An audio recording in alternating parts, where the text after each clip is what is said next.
where Government of India has already invested more than 1,000 crore. So through you, I want to know from our Honourable Minister, can our Minister confirm whether the recent issue raised by the Government of West Bengal on stamp duty composition, despite a clear provision under the Petroleum and Natural Gas Rules 2025, is further delaying production and compromisation India's energy security?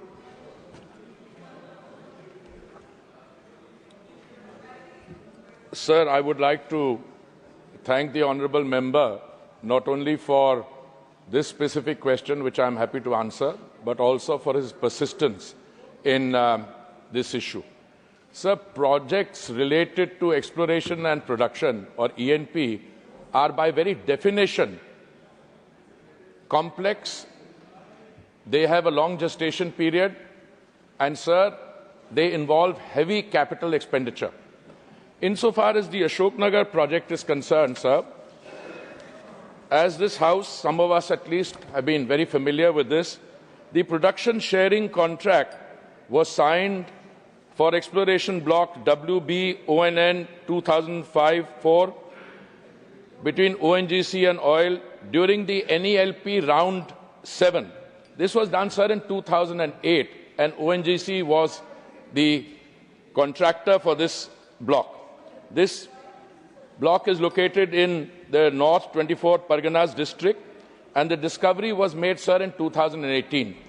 As the honourable member has said, sir, it is true that ONGC has spent 1,000 crores already on it. It is our estimate, sir, that the Bengal Basin contains a total of 240 million barrels of oil equivalent in place, proven reserves. If you go by this figure, at 30% recovery, the cumulative production value can be around 45,000 crores, out of which the state of Bengal would get 4,500 crores. So the limited point I am seeking to make here is that initially a lot of time is taken, long gestation, heavy capital expenditure, but once you begin to see the oil and gas being extracted, it's pure joy after that, because that expenditure is recovered. Now, the operator applied for a petroleum mining lease to the government of West Bengal in 2020. The provisional PML, petroleum mining lease, was received from the West Bengal government in February this year, February 2025.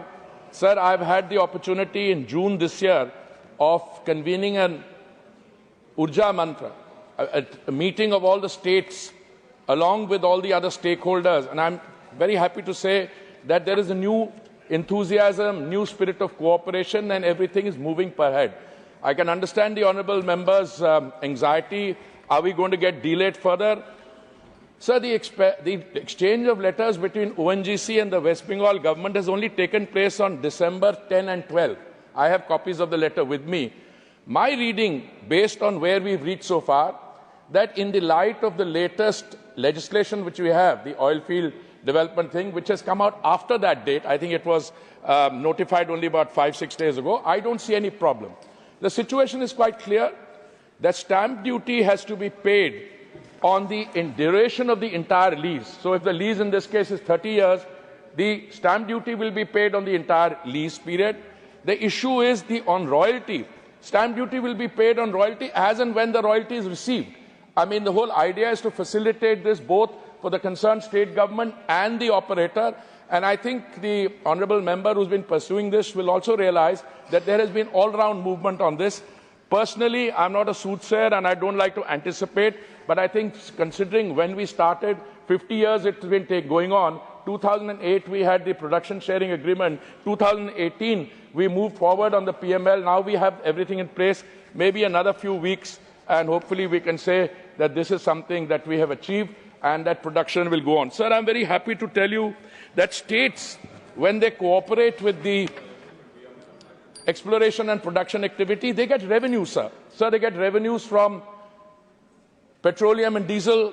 I can just share with you the state of Andhra Pradesh is getting 16,000 crores.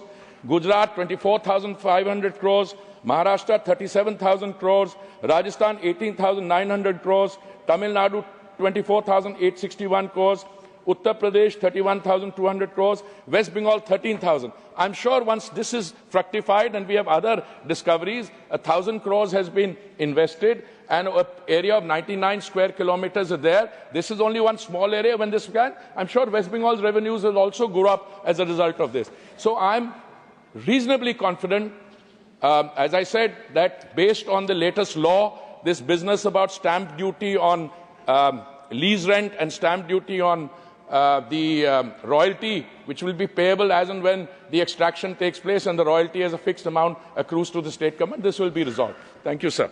Second supplementary, Sriman Samik Bhattacharya ji. Sir, in view of the repeated delays by the state government, what remedial or security measures is the union government considering to ensure that the states do not hold national strategic energy projects hostage to procedural or revenue-related disputes? Honorable Minister. Sir, I think in a... My dear Minister is giving you the reply. Sir, I think, sir, in a normal seminar kind of discussion, this is a very valid question. But the thrust of my reply is that I think we've already reached the point where this deal is going to be finalized based on the exchange of letters on 10th and 12th December. However, I think the honourable member deserves to be commended for asking a question which is overall. If states do not cooperate, do they or do they not undermine the country's national, economic and energy security? That is a general point. Let me just say that I am particularly worried because I see a situation where we are producing, let's say, a total of 250,000 barrels a day from the KG Basin, another 100,000 from Rajasthan. These are rough figures in my mind. 100,000 barrels from Assam, maybe 1.5, 2 lakh barrels from Gujarat. These are approximate figures. It is precisely for that reason that I convened an Urja Manthan with partnerships of the states, where these discussions have taken place, and as a result of which a large number of states have given clearances. I have already got 50 clearances after the Urja Manthan in June of 2025. So I think if states withhold clearances, my submission through you to the state, sir, is they are undermining their own economic well-being. I just read out how much states are earning from the revenue on petrol and diesel, and it will be very clear that the states which have been slow will now have to recover. Some states are doing well.